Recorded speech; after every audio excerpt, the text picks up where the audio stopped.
Bonjour à tous, c'est Sirdek. Je vous souhaite tous la bienvenue sur ma chaîne et aujourd'hui on va parler méta. La méta, ce sont les personnages ou les équipes qui fonctionnent le mieux, qui assurent un plus grand taux de réussite dans le PVP qui s'appelle le duel galactique dans SSA. Malheureusement, quand on suit cette méta, ça fonctionne pas, ou alors on la retrouve pas forcément dans nos matchs de duel galactique. Pourquoi ? Parce que tout simplement, cette méta est donnée par souvent les joueurs top players et on n'a pas tous la possibilité d'avoir tous les personnages ou de moins de tous les monter au maximum, et certains personnages doivent être montés au maximum pour être véritablement efficace. Donc du coup, quand on prend les personnages que l'on a essayé de monter le mieux possible, quand on suit les équipes de la méta, ça ne fonctionne pas. Et d'ailleurs, bien souvent, pour les free-to-play dont je fais partie, ou les petits cash players, ce sont pas ces équipes que l'on rencontre dans le duel galactique. Tout simplement, la raison est simple, on fait tout simplement avec nos moyens. Donc on prend pas forcément les derniers personnages, les personnages méta, mais on prend les personnages qu'on a réussi à monter, qui sont suffisamment efficaces avec nos moyens, et on fait les équipes que l'on peut, qui ne sont pas forcément les équipes méta. Alors pour cela, ces personnages qu'on utilise le plus, ou les équipes, on peut les connaître, puisque dans SSA, il suffit de cliquer sur le personnage bannière, et donc en cliquant là sur légende, vous avez le listing des chevaliers suivant leur taux de formation. C'est-à-dire que SSA dit pour chaque personnage combien de fois il a été utilisé par tous les joueurs dans leur match de duel galactique. Donc je parlerai de ce taux de formation de ces personnages. Alors par contre, pour les formations, vous voyez, ce ne sont pas les formations les plus utilisées, mais les formations des 5 premiers du duel galactique. Et comme je le disais, quand nous on arrive à voir déjà tous les personnages que on trouve dans ces équipes, ça ne fonctionne rarement, puisqu'on ne les a pas aussi bien maxés, on n'a pas d'aussi bon Cosmo que les joueurs top players de nos serveurs. Donc j'ai trouvé un moyen quand même de savoir les grandes tendances de ces équipes. Alors cette méta, comme vous voyez dans le titre, c'est la méta du mois de juillet. Et oui, je ne vais pas parler du dernier personnage que l'on voit ici, Pandore de Lost Canvas, ou du dernier RC de Gemini Canon, puisqu'on ne sait pas encore l'impact qu'ils vont avoir. Non, je vais parler du l'avant-dernier personnage, donc Defteros, et du RC de Shun Go Close. Maintenant, ça va faire un bon mois qu'ils sont sortis, et donc on va voir le véritable impact sur notre méta à nous, les joueurs free-to-play ou petits cash players.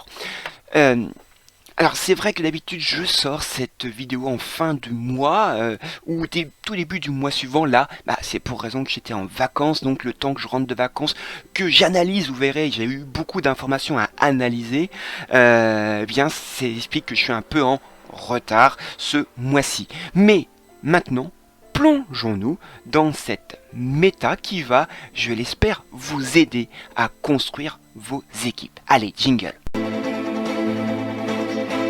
Alors commençons par ces taux de formation.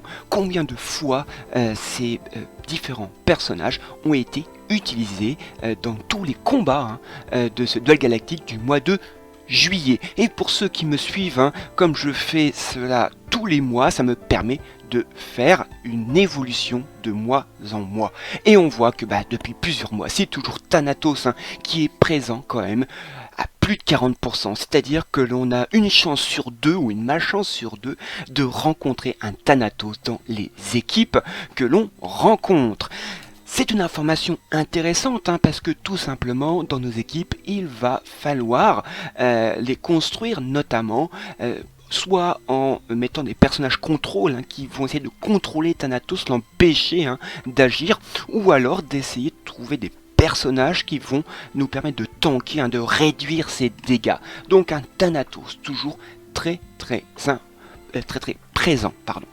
Ensuite, pour le deuxième mois consécutif, vous voyez la tranche des 30-39%, c'est-à-dire une chance sur 3, eh bien elle est vide.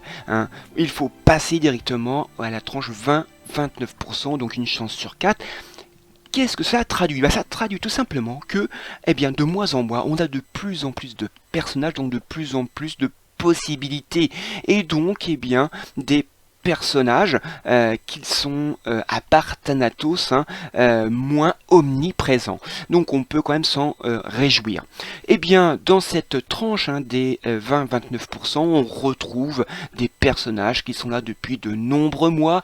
Orphée RC, Athéna, Gemini Canon. Attention, là, au mois de juillet, il n'y a pas son RC. Je pense que le mois prochain, je pense qu'il va être beaucoup plus présent. Un Hades qui est beaucoup plus présent depuis son RC, Chion Surplis qui protège, qui est une des solutions pour contrer Thanatos, Doko GC, Saori RC, l'un des meilleurs healers de ce jeu, Suikyo de la Coupe qui est devenu un excellent DPS, l'un des meilleurs aussi, et June qui est aussi une autre possibilité pour contrer Thanatos.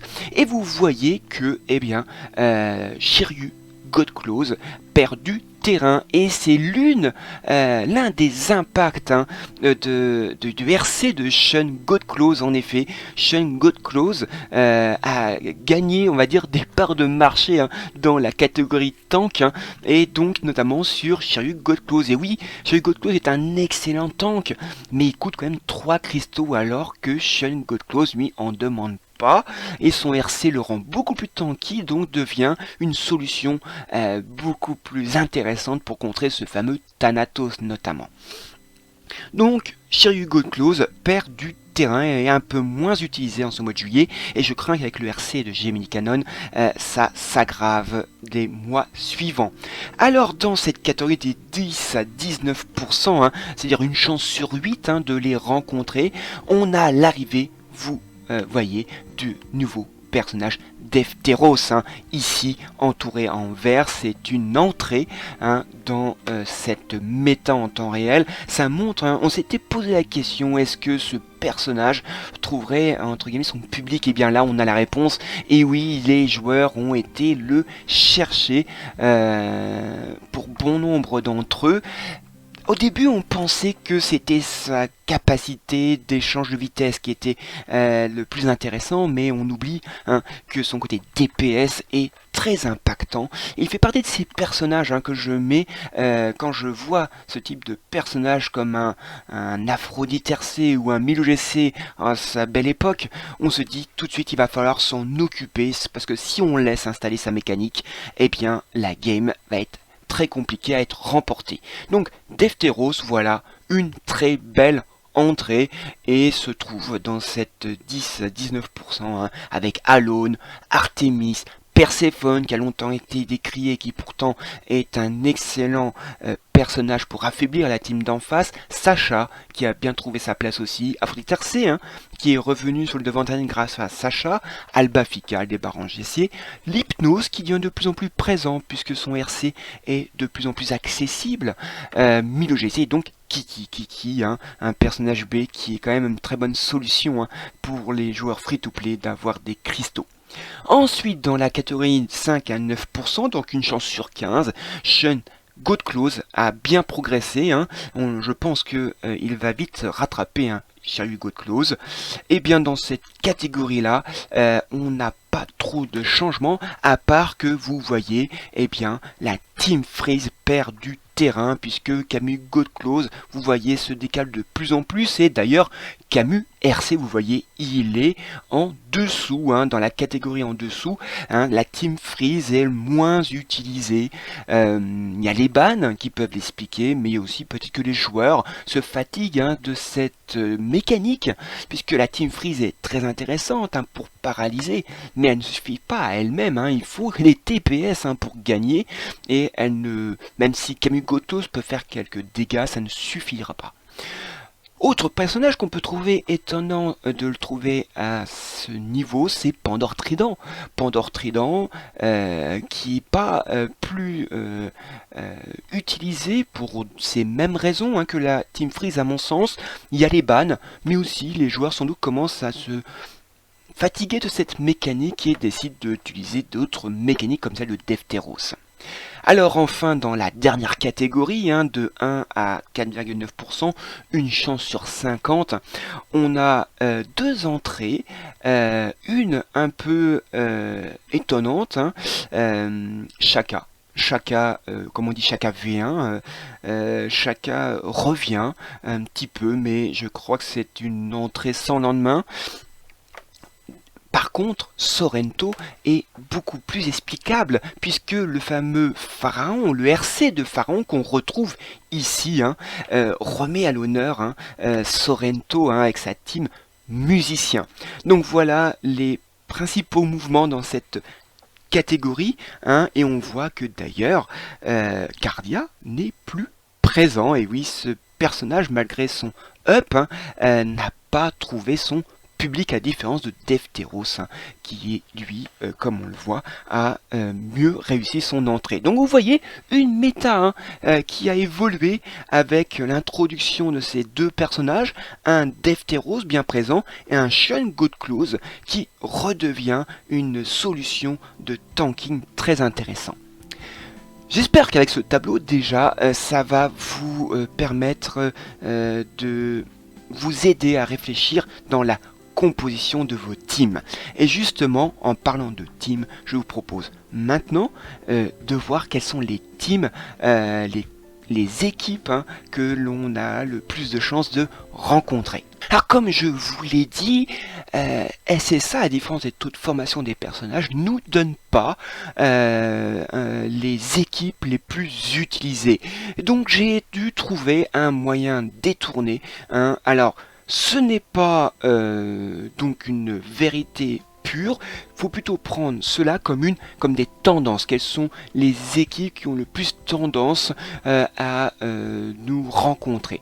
Alors j'ai analysé 188 compositions, 188 équipes, hein, c'est pour ça que ça m'a mis un peu de temps à faire cette vidéo. Ces 188 équipes, comment je les ai obtenues? Eh bien, j'ai pris d'abord les équipes que j'ai combattues et j'ai enregistré les deux équipes victorieuses, hein, les deux dernières équipes victorieuses de mon adversaire. Alors, l'origine de mes adversaires, la voilà. Pour 19%, ce sont des joueurs platine, c'est un peu plus que le mois précédent. J'ai 61 voire 62%, c'est 5 points et demi de plus que le mois précédent viennent de diamant, et j'ai moins rencontré des immortels et des légendaires, hein, 15,4% d'immortels, c'est à peu près stable mais un petit peu en baisse, et beaucoup moins de légendaires. Mon niveau, on va dire qu'il est plutôt diamant, même si j'ai atteint le dernier jour, hein, le rang d'immortal 5, je suis plutôt un joueur de rang de diamant. C'est-à-dire que vous voyez les compositions que je vais vous montrer, c'est des compositions qui sont plus faciles à tester, puisque ce ne sont pas des compositions de top player, mais des compositions de joueurs à peu près, on va dire, d'un niveau de joueurs free-to-play ou de petits cash players, hein, puisque ce sont principalement des compositions de joueurs de diamant ou de platine. Donc plus facile à réutiliser. Alors regardons, hein, ces équipes qui sont les plus présentes dans ces 188 compositions. Et vous voyez quasiment à 21%, ce sont des teams que j'appelle Suikyo de la coupe. C'est-à-dire que le moteur central de ces équipes, c'est le personnage de Suikyo de la coupe. Alors vous avez là les équipes, hein, qu'on retrouve le plus dans ces équipes Suikyo de la coupe. Une première proposition que je vous montre. Alors, vous avez Suikyo de la coupe qui est épaulé dans le côté DPS par un Thanatos. On a un Champsoupli qui est là pour tanker, mais avec une Sacha aussi, qui est là aussi pour apporter un peu de tanking. Et aussi cette Sacha va permettre à Suikyo de la coupe de contre-attaquer quand l'adversaire va essayer d'éliminer Suikyo de la coupe.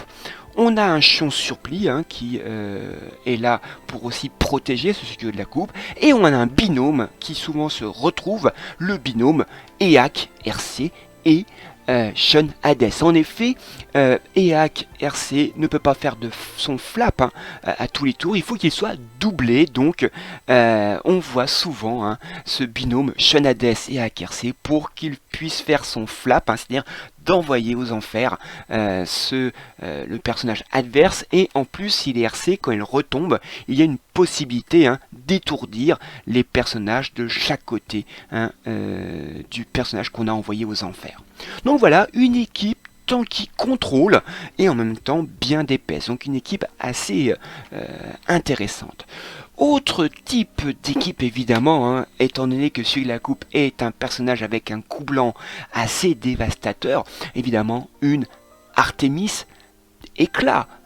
Donc on a aussi un Albafika qui a qu'un seul coup blanc en mode actif, donc et qui pourra affaiblir les personnages adverses. On voit aussi cette Perséphone qui va aspirer les PV, mais aussi pouvoir mettre 2 graines à chaque tour et pouvoir lancer après sa grosse attaque. On a un Champsoupli là encore pour protéger soit la Perséphone, puisque elle tank beaucoup, mais souvent ça peut provoquer sa mort.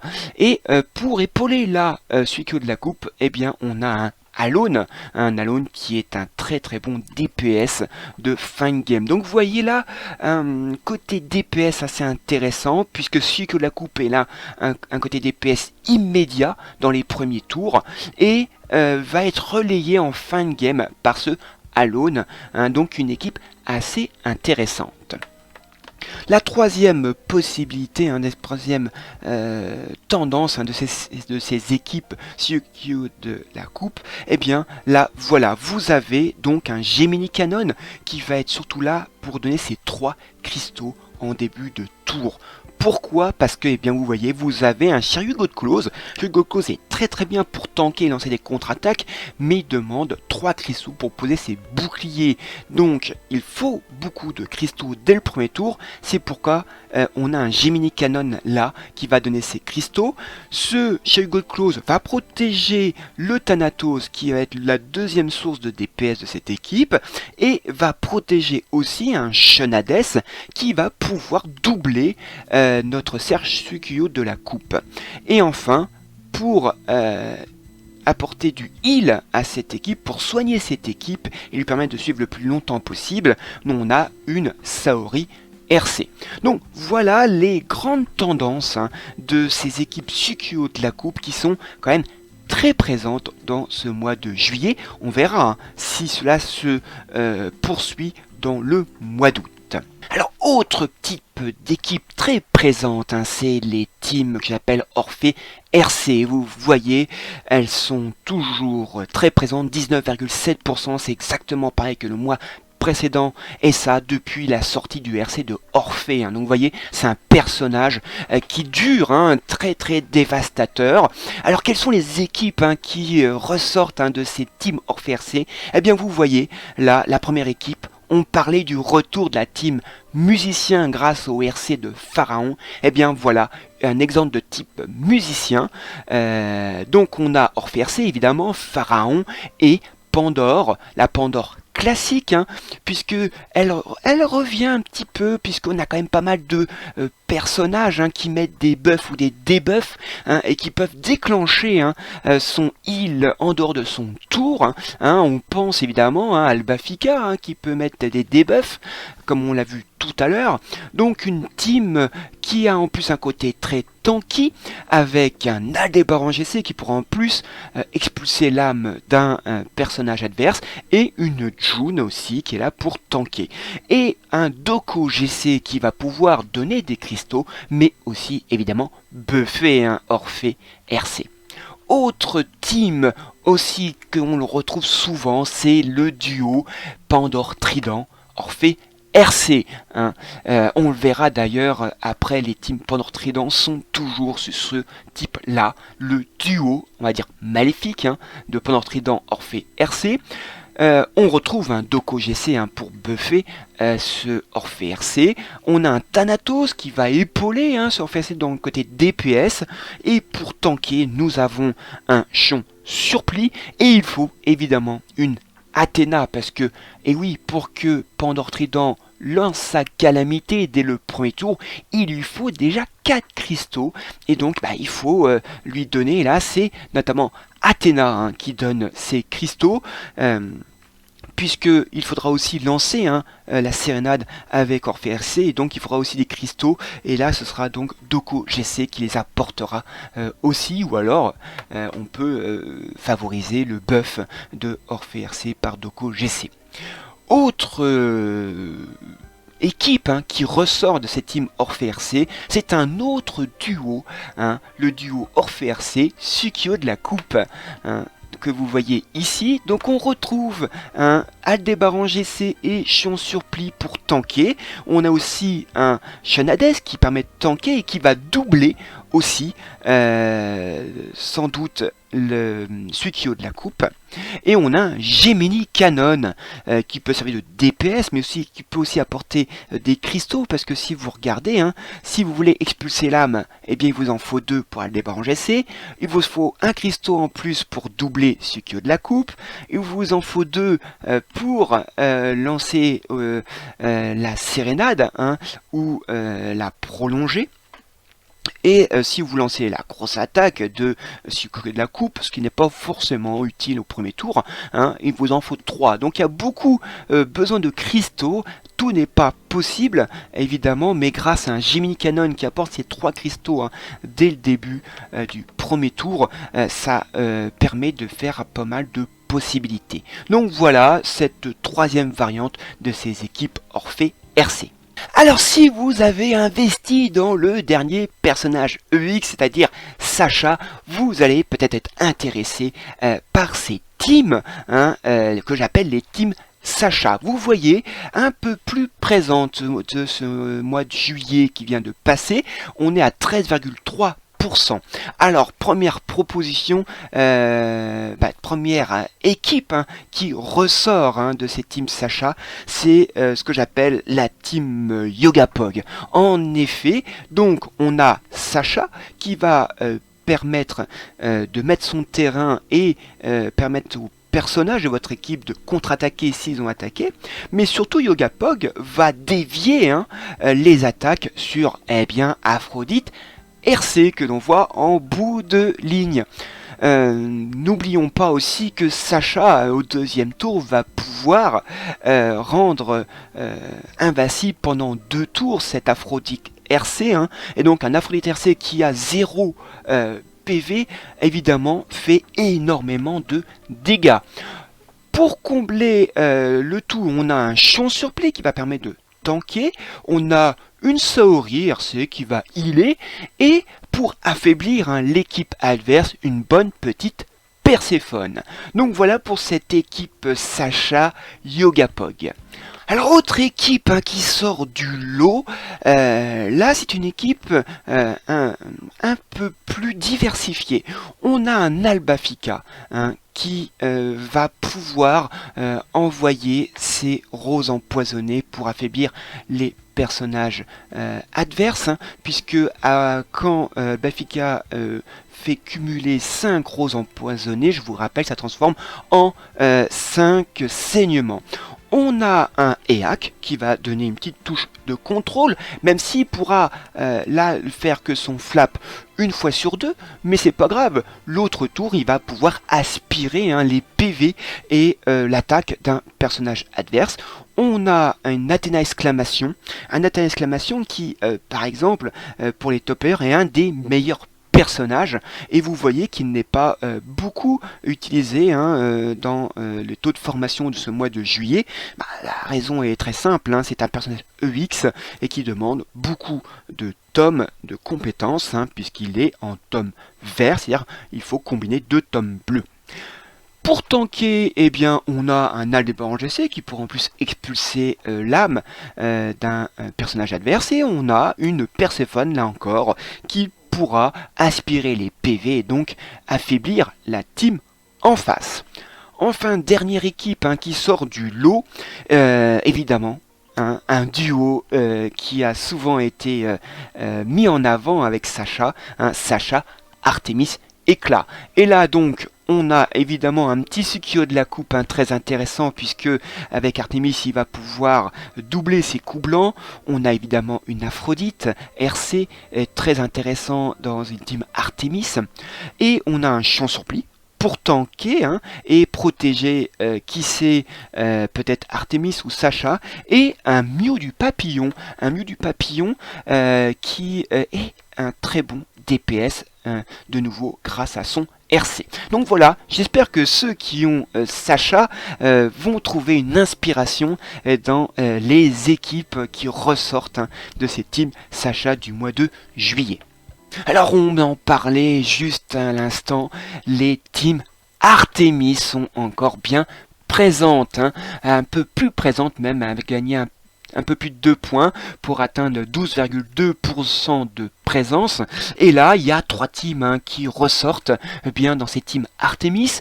D'abord, encore un duo, Sacha Artemis, mais une équipe très agressive, un peu plus agressive, puisque vous avez un Sukio de la coupe avec un Thanatos, et enfin un binôme possible Albafika Doko GC, un binôme saignement 2.0, puisque, je vous le rappelle encore, les 5 roses empoisonnées se transforment en saignement, et là vous pouvez les faire éclater grâce à l'AOE de Doko Godclose. Ou alors vous tuez le Doko Godclose pour buffer Sukio de la coupe. Deuxième équipe Artemis, plutôt une équipe Artemis chasseresse ici. Là, on retrouve le binôme Albafika Doko GC. On a ici un champ surplis qui va pouvoir protéger un des personnages de cette équipe. On a un Shenades qui va pouvoir doubler l'Albafika pour mettre plus rapidement ces roses empoisonnées. C'est pour ça que je vous dis qu'on a plutôt une équipe là, Artemis chasseresse. Et enfin, un bon Alone, un très bon DPS de fin de game. Donc là, plutôt une équipe qui doit d'abord tanker avant de faire ses plus gros dégâts, soit par le saignement, soit par le Alone. Alors c'est des types d'équipes chasseresses qu'on le voit pas souvent, puisqu'on prend souvent Artemis sous sa forme éclat, alors que son mode chasseresse est aussi très intéressant.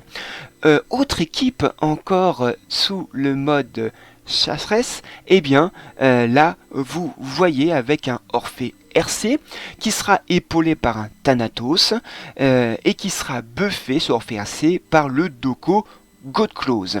Pour tanker, nous avons une June, et pour healer, une Pandore classique, qui, si vous rencontrez une équipe avec des debuffs, va pouvoir healer allègrement tous les personnages de cette équipe. Donc voilà, si vous avez une Artemis, j'espère que ces équipes vont vous pousser à les essayer, ou peut-être à sortir du placard votre Artemis si vous ne l'utilisez pas beaucoup. Alors vous êtes peut-être un joueur qui aime pas trop jouer avec des personnages thématiques. Vous aimez peut-être plutôt faire des équipes qui sortent un peu de ces équipes au fonctionnement plutôt classique, redondant. Peut-être que ces équipes que j'ai appelées les teams homogènes vont peut-être vous intéresser. Elles sont un peu moins présentes, ces teams homogènes. C'est-à-dire que c'est des teams avec plusieurs caractéristiques. On a du DPS, on a du tank, on a du heal. Hein, souvent, 3 compétences dans la même équipe. Alors, vous avez 3 équipes qui sortent du lot dans ce groupe des teams homogène. Alors la première que je vous montre, eh bien on voit déjà une équipe très tanky avec une June et un Shiryu Godclose. Un Shiryu Godclose qui protège les 2 gros DPS de cette team, un Thanatos et un Aliolia Godclose, sûrement RC. Un Aliolia Godclose RC très intéressant puisque il fait un deuxième coup, un deuxième attaque gratuite si les personnages que vous attaquez ont un bouclier. Et là, c'est bien intéressant, notamment avec la Pandore, le Canvas qui arrive, puisqu'elle donne des boucliers. On a évidemment besoin d'apporter des cristaux, puisque chez Hugo de Close en demande beaucoup, et là c'est Athéna qui va les apporter. Et pour donner un peu plus de survivabilité, vous avez une Saori RC, donc une équipe différente et assez sympathique. Ensuite, eh bien, on retrouve toujours une équipe assez tanky avec toujours ce Shiryu Godclose et donc avec une Athéna, un Chon Surplis, mais là on retrouve le binôme EAC RC et Shun Hades. Ça donne un côté très contrôle et le côté DPS notamment est principalement assuré par un Alone. Dernière équipe qui sort du lot de ces équipes homogènes, eh bien une équipe, vous voyez, qui met à l'honneur ce Shun Godclose, sans doute RC. Vous voyez une équipe extrêmement agressive avec beaucoup de DPS. On a un Gemini Cannon, on a un Thanatos, on a un Radamantassé, on a un Milo Godclose qui va pouvoir faire de multiples attaques grâce aux cristaux qu'apporte Gemini Cannon en premier tour. Et alors, faut bien tanker, faut bien les protéger. Et là, c'est le rôle de Shun Godclose et de Chon Surplis ici. Donc vous voyez, une équipe beaucoup plus agressive, beaucoup plus DPS. Alors j'espère que ces équipes vont vous inspirer si vous voulez sortir un peu des équipes thématiques. Alors avec un peu pas loin de 3 points de moins que le mois précédent, les teams Perséphone à 9,6% restent quand même bien présentes. On a 3 équipes là qui sortent un peu du lot. La première proposition là, c'est une équipe où on a une Sacha qui va permettre à tous ces personnages de contre-attaquer si on les attaque, mais surtout on a un Yoga Pog qui va sans doute diriger les attaques sur l'Albafika, puisque les personnages verts vont attaquer cet Albafika qui va lui-même contre-attaquer, donc mettre beaucoup plus de roses et arriver très rapidement à ces fameuses 5 stacks de roses empoisonnées qui vont se transformer en saignement. On a aussi un EAC qui va contrôler en envoyant une fois sur 2 un personnage adverse dans les enfers, mais aussi va pouvoir aspirer les PV et l'attaque d'un personnage adverse. Albafika donc va aussi affaiblir, je vous disais tout à l'heure, donc c'est l'équipe adverse, mais on a évidemment cette Perséphone qui affaiblit l'équipe adverse en aspirant à chaque tour, pendant les 2 premiers tours, les PV de tous les personnages de votre adversaire. Autre équipe qui sort du lot, là une équipe beaucoup plus tanky, puisque l'on a une June, un Shiryu Godclose qui protège un Thanatos et le Chon Surplis qui lui-même va sans doute protéger la Perséphone. En plus, l'on a une Saori RC et le côté DPS va être principalement donné dans les premiers tours par le Thanatos.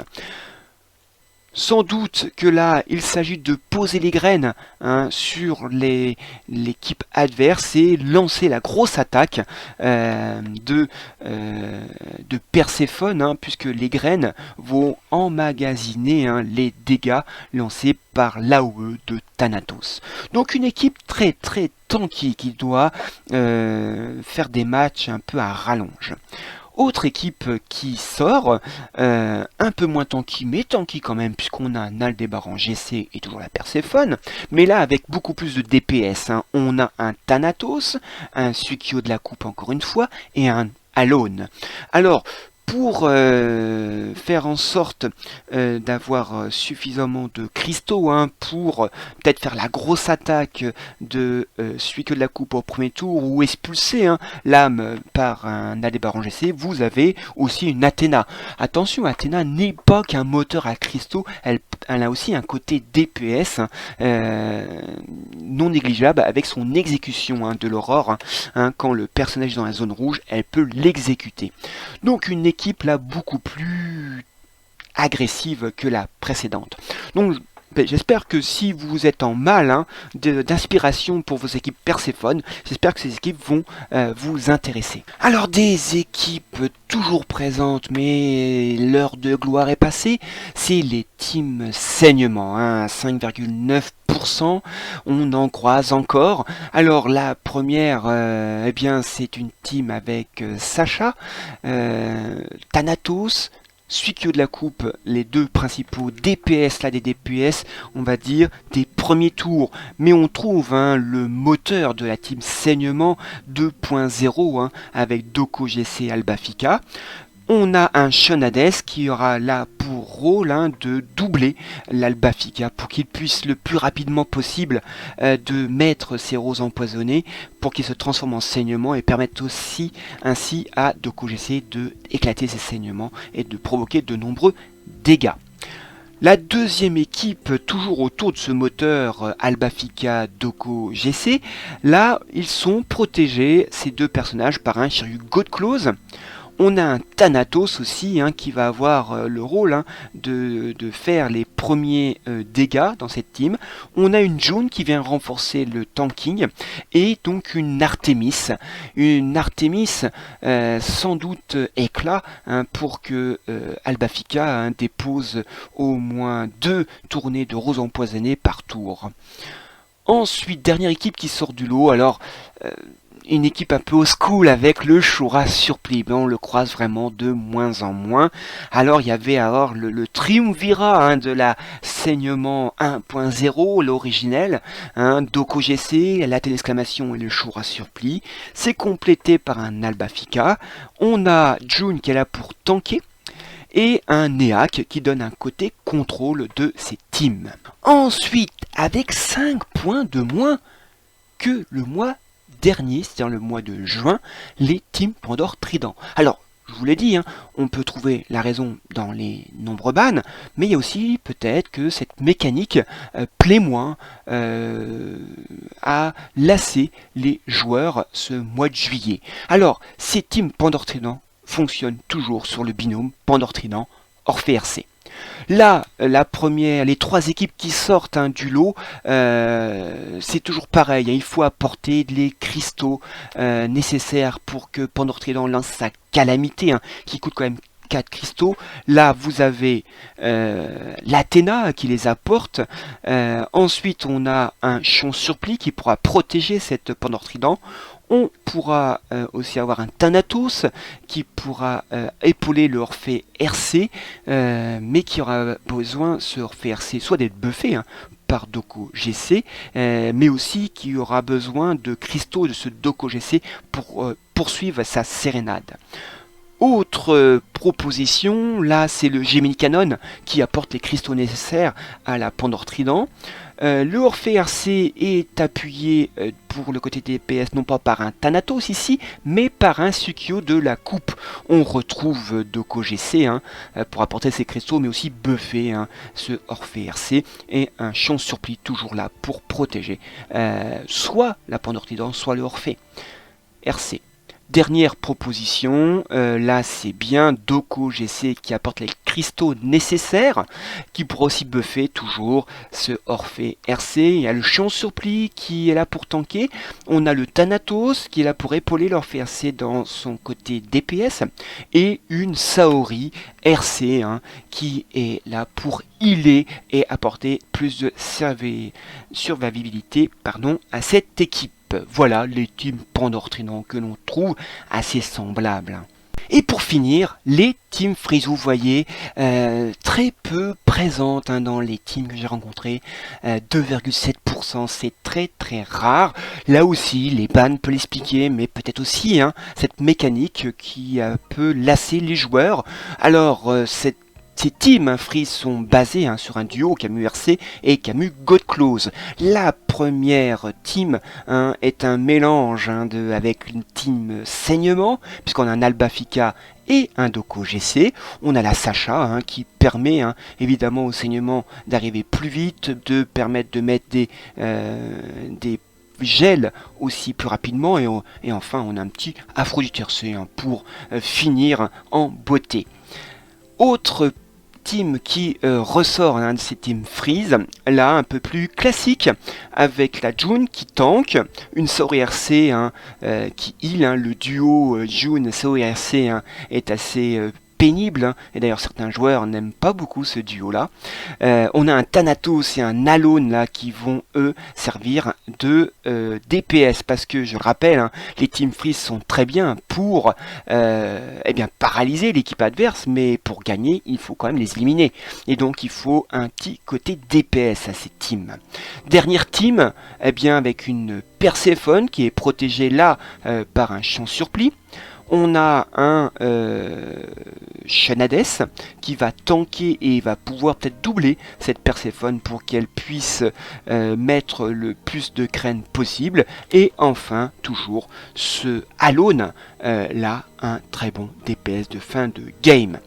Voilà pour les teams de ce mois de juillet et cette méta en temps réel. J'espère que elle vous a apporté de nombreuses informations et qui vont vous aider dans votre réflexion, dans vos constructions de team. J'espère qu'elle vous a plu cette vidéo. N'hésitez pas à mettre un petit commentaire, de me donner vos avis sur ces différents teams. Et sinon, vous pouvez me rejoindre sur mon Discord, dont je rappelle, le lien est dans la description. Eh bien, je vous souhaite à tous un bon jeu. Amusez-vous bien et à la prochaine fois. Allez, salut!